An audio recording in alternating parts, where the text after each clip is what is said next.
Araw-araw na mga salita ng Diyos. Ang mga pagsusuri ng Diyos kay Job at ang nasa Biblia. Job, unang kabanata, talata 1. May isang lalaki sa lupain ng Uz na ang pangalan ay Job, at ang lalaking yaon ay sakdal at matuwid at natatakot sa Diyos at umiiwas sa kasamaan. Job, unang kabanata, talata 5. At nangyari nang makaraan ang mga araw ng kanilang pagpipista na si Job ay nagsugo at pinapagbanal sila at bumangong maaga sa kinaumagahan at naghandog ng mga handog na susunugin ayon sa bilang nilang lahat, sapagkat sinabi ni Job, "Marahil ang aking mga anak ay nangagkasala at itinakwil ang Diyos sa kanilang mga puso." Ganito ang patuloy na ginawa ni Job. Job, unang kabanata, talata 8. At sinabi ni Jehovah kay Satanas, "Iyo bang pinansin ang aking lingkod na si Job, sapagkat walang gaya niya sa lupa, na sakdal at matuwid na lalaki na natatakot sa Diyos at umiiwas sa kasamaan?" Ano ang mahalagang punto na nakikita ninyo sa mga talatang ito? Ang tatlong maiikling talatang ito ng kasulatan ay may kaugnayan lahat kay Job. Kahit maiikli, malinaw na sinasaad nito kung anong uri siya ng tao. Sa pamamagitan ng paglalarawan ng mga ito ng araw-araw na pag-uugali at asal ni Job, sinasabi nito sa lahat na sa halip na walang batayan, ang pagsusuri ng Diyos kay Job ay may matibay na basehan. Sinasabi nito sa atin na maging ito man ay pagsusuri ng tao kay Job o pagsusuri sa kanya ng Diyos, ang mga ito ay parehong resulta ng mga gawa ni Job sa harap ng Diyos at ng tao. Una, basahin natin ang unang sipi. May isang lalaki sa lupain ng Uz na ang pangalan ay Job, at ang lalaking yaon ay sakdal at matuwid at natatakot sa Diyos at umiiwas sa kasamaan. Ito ang unang pagsusuri kay Job sa Biblia, at ang pangungusap na ito ay ang pagsusuri ng may akda kay Job. Natural lamang na ito rin ay kumakatawan sa pagsusuri ng tao kay Job, kung saan ang lalaking yaon ay sakdal at matuwid at natatakot sa Diyos at umiiwas sa kasamaan. Susunod, basahin natin ang pagsusuri ng Diyos kay Job. Walang gaya niya sa lupa, na sakdal at matuwid na lalaki na natatakot sa Diyos at umiiwas sa kasamaan. Sa dalawang ito, ang isa ay galing sa tao at ang isa ay nagmula sa Diyos. Ang mga ito ay dalawang pagsusuri na pareho ang nilalaman. Makikita natin na ang pag-uugali at asal ni Job ay alam ng tao at pinuri rin ng Diyos. Sa madaling salita, ang asal ni Job sa harap ng tao at ang kanyang asal sa harap ng Diyos ay pareho. Inilatag niya ang kanyang pag-uugali at motibasyon sa harap ng Diyos sa lahat ng oras, upang ang mga ito ay masuri ng Diyos at siya ay isang tao na may takot sa Diyos at lumalayo sa kasamaan. Dahil dito, sa mga mata ng Diyos, sa lahat ng tao sa lupa, si Job lang ang perpekto at matuwid, at isang tao na may takot sa Diyos at lumalayo sa kasamaan. Partikular na mga pagpapamalas ni Job ng pagkatakot sa Diyos at paglayo sa kasamaan sa kanyang araw-araw na pamumuhay.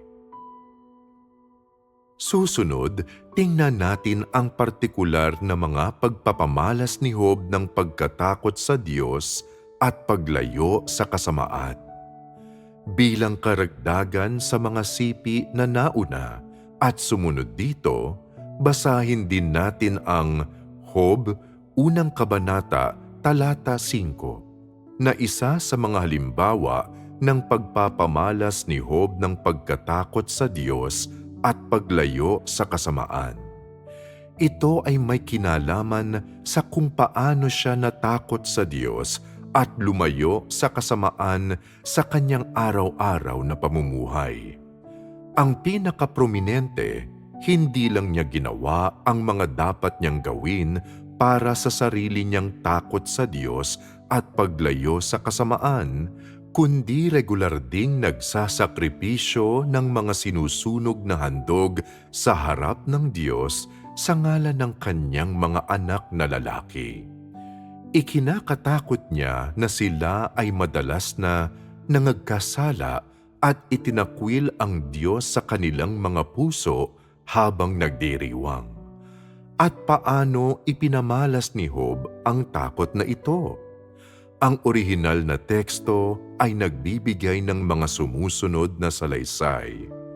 At nangyari nang makaraan ang mga araw ng kanilang pagpipista na si Job ay nagsugo at pinapagbanal sila at bumangong maaga sa kinaumagahan at naghandog ng mga handog na susunugin ayon sa bilang nilang lahat.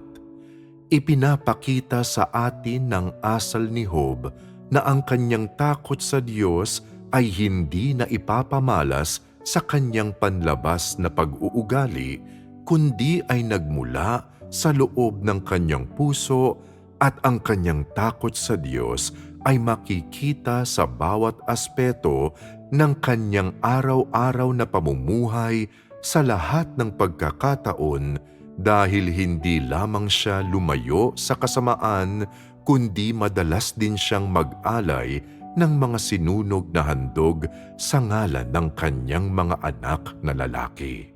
Sa madaling salita, hindi lamang malalim ang takot ni Job na magkasala laban sa Diyos at tumalikod sa Diyos sa kanyang sariling puso, kundi inaalala rin niya na baka ang kanyang mga anak na lalaki ay magkasala laban sa Diyos at talikuran siya sa kanilang mga puso.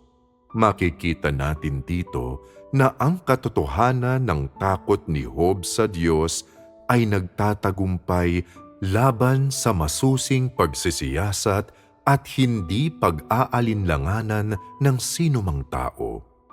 Ginawa ba niya ito ng paminsan-minsan o ng madalas? Ang huling pangungusap ng teksto ay ganito ang patuloy na ginawa ni Job. Ang mga salitang ito ay nangangahulugan na hindi pinupuntahan at binibisita ni Job ang kanyang mga anak ng paminsan-minsan o kung nais niya lamang at hindi rin siya nagtatapat sa Diyos sa pamamagitan ng panalangin. Sa halip, regular niyang ipinapadala ang kanyang mga anak upang pabanalin at nagsasakripisyo siya ng mga sinusunog na handog para sa kanila. Ang salitang patuloy dito ay hindi nangangahulugan na ginawa niya ang mga ito ng 1 o 2 araw o sa loob ng ilang sandali. Sinasabi nito na ang pagpapamalas ni Job ng takot sa Diyos ay hindi pansamantala lamang at hindi humihinto sa antas ng kaalaman o sa mga binibigkas na salita. Sa halip, ang daan ng pagkatakot sa Diyos at paglayo sa kasamaan ang gumabay sa kanyang puso.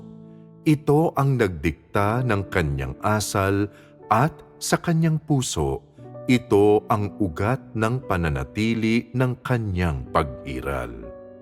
Ipinapakita ng patuloy niyang paggawa nito na sa kanyang puso, madalas niyang ikinatakot na siya mismo ay magkakasala laban sa Diyos at ikinatakot din niya na ang kanyang mga anak na lalaki at babae ay magkakasala laban sa Diyos. Kinakatawan nito kung gaano kabigat ang daan ng pagkatakot sa Diyos at paglayo sa kasamaan na dala niya sa loob ng kanyang puso. Patuloy niya itong ginawa dahil sa kanyang puso natatakot at nangangamba siya. Nangangamba na may ginawa siyang masama at nagkasala laban sa Diyos at na siya ay lumihis mula sa daan ng Diyos kung kaya't hindi niya nagawang magbigay ng kaluguran sa Diyos. At kasabay nito, nag-alala rin siya para sa kanyang mga anak na lalaki at babae. Nangamba siya na nagkasala sila sa Diyos. Ganito ang karaniwang pag-uugali ni Job sa araw-araw. Ang karaniwang pag-uugali na ito mismo ang nagpapatunay na ang takot ni Job sa Diyos at ang paglayo sa kasamaan ay hindi salita lamang na talagang isinabuhay ni Job ang realidad na ito. Ganito ang patuloy na ginawa ni Job. Ang mga salitang ito ang nagsasabi sa atin ng araw-araw na mga gawa ni Job sa harap ng Diyos. Sa patuloy niyang paggawa ng ganoon, naabot ba ng kanyang ugali at ng kanyang puso ang Diyos? Sa madaling salita, madalas bang nalugod ang Diyos sa kanyang puso at sa kanyang ugali? Kung gayon, sa anong kalagayan at sa anong konteksto ito patuloy na ginawa ni Job? May mga nagsasabi na ganito kumilos si Job dahil madalas magpakita sa kanya ang Diyos. May ilang nagsasabi na patuloy niya itong ginawa dahil may kagustuhan siyang lumayo sa kasamaan at may ilang nagsasabi na marahil inisip niya na hindi naging madali ang pagkamit niya ng kanyang kayamanan at alam niya na ipinagkaloob ito ng Diyos sa kanya at dahil dito lubha siyang natatakot na mawala ang kanyang ari-arian bilang bunga ng pagkakasala laban sa Diyos. May mga totoo ba sa mga pahayag na ito? Malinaw na wala. Dahil sa mga mata ng Diyos, ang lubos na itinangi at pinahalagahan ng Diyos kay Job ay hindi lamang ang patuloy niyang paggawa ng ganoon, higit pa roon ay ang kanyang pag-uugali sa harapan ng Diyos, ng tao at ni Satanas nang ipasa siya kay Satanas upang tuksohin.